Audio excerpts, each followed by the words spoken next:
Hello, I'm Naomi, and I want to share a bit of what I've been reading in January and February this year as part of the Diverse Reading Challenge, which was set up by Bookosaurus Beck. So I'll put her details down in the comments.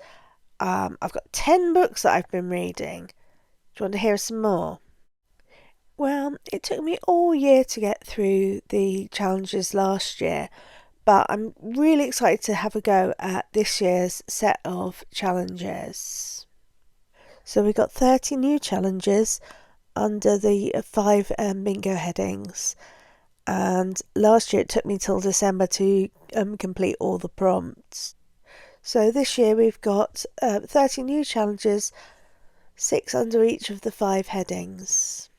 So this year we've got the demographic, that's different types of people, societal, so looking at different marginalised groups, historical, looking at different time periods, geographic, looking at different parts of the world, and stylistic, thinking about different kinds of writing.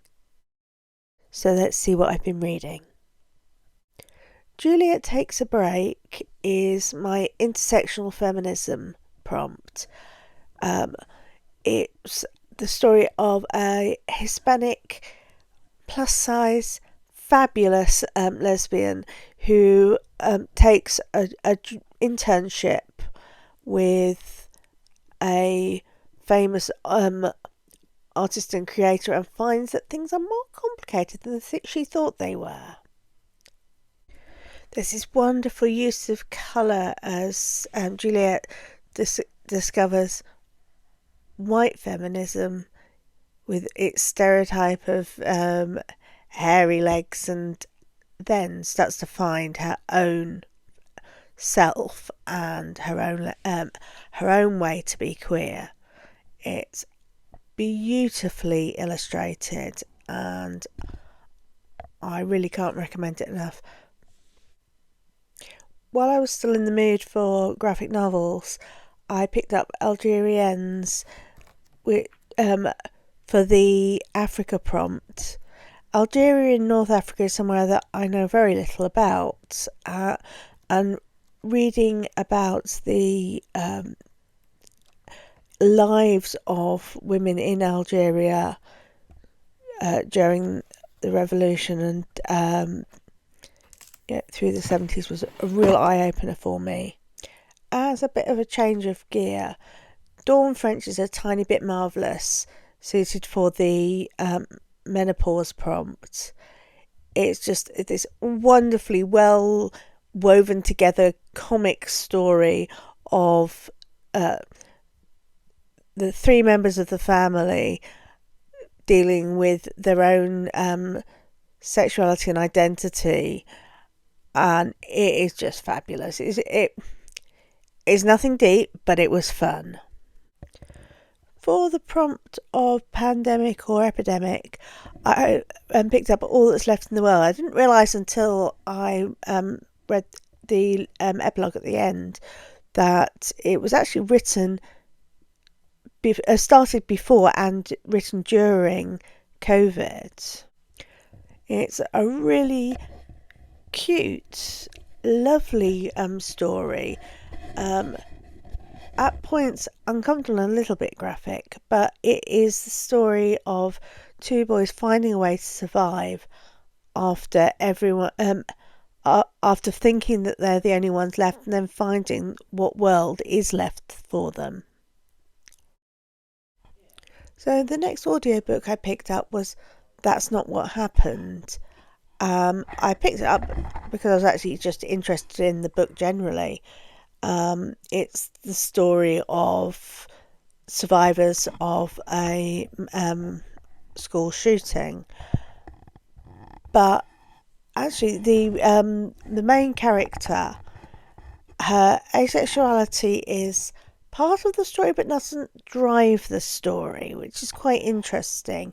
And actually it fit the prompt, but it was just genuinely a really well told story as you listen through to work out what had really happened, to work out the mythos that had been built around the school shooting. There were some heavy themes in the last two books.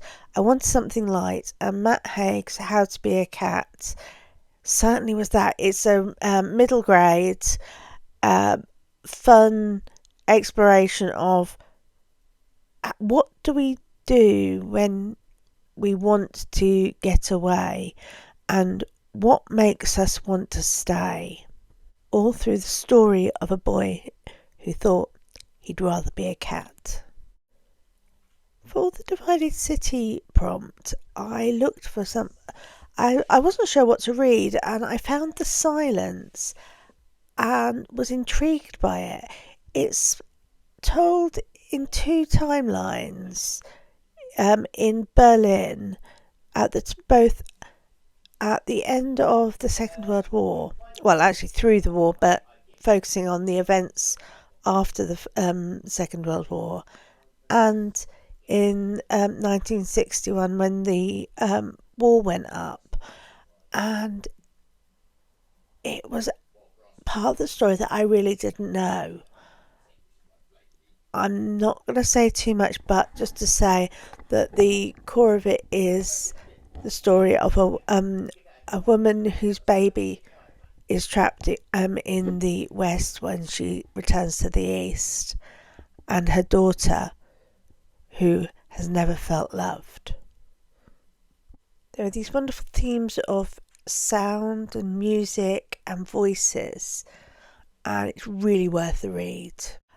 After 2 years, finally, the summer you were there has come to an end.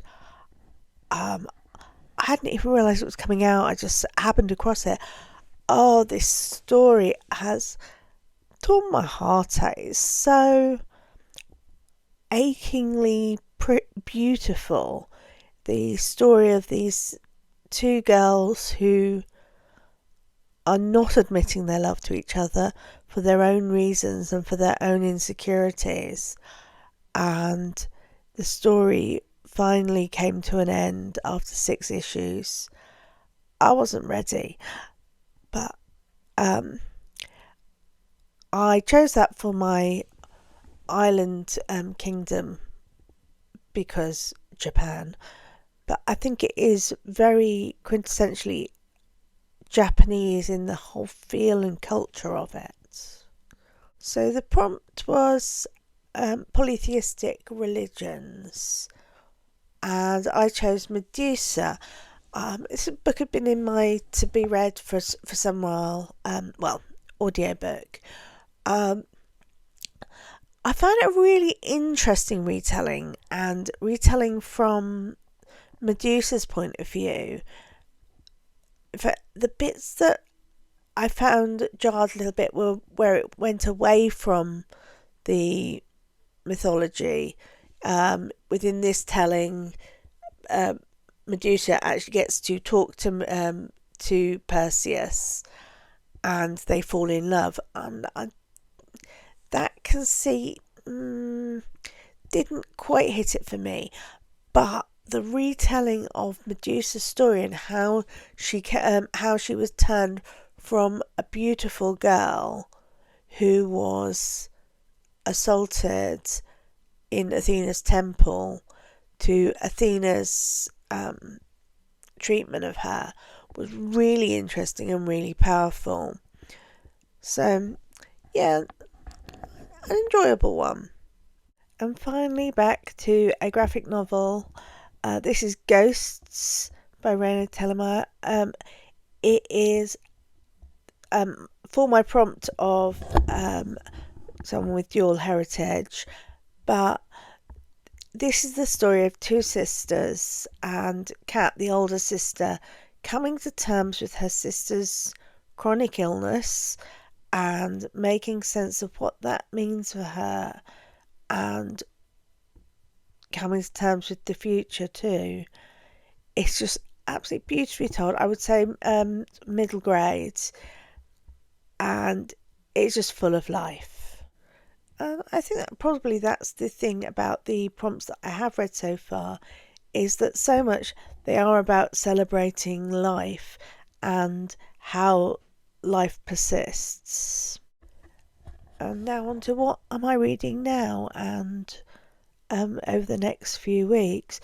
I've been currently reading The Other Gwyn Girl, which is really interesting for the prompt of a time period I don't know much about. And it's the story of Nell Gwyn's sister in Stuart, England, which I don't really know much about. I've also got my poetry prompts, a novel written in poetry, Clap When You Land. Again, I have very little knowledge about it, but I've downloaded it onto my Kindle and I'll be reading that soon. And I've also got a non-fiction book for the sensory disability prompt, which is called Blind Rage, which is a series of letters written to Helen Keller. Now, that's the story of, and the stories that grew up around Helen Keller have often fascinated me, but this is the writing of a blind woman who has felt resentful of Helen Keller, who has grown up being told, why can't you be more like Helen Keller? So, very interesting read. What would you read for these prompts? And which prompts do you think I should read next? Love to hear from you down in the comments. I'll be back possibly at the end of next month to tell you a bit more about what I have been reading, particularly these 3 books. So, in the meantime, if you want to hear what else I've got to say about the other books on the, that I read, please do subscribe. But you're not obliged to, and it would just be lovely to have you back. Thank you so much for listening to me. Goodbye.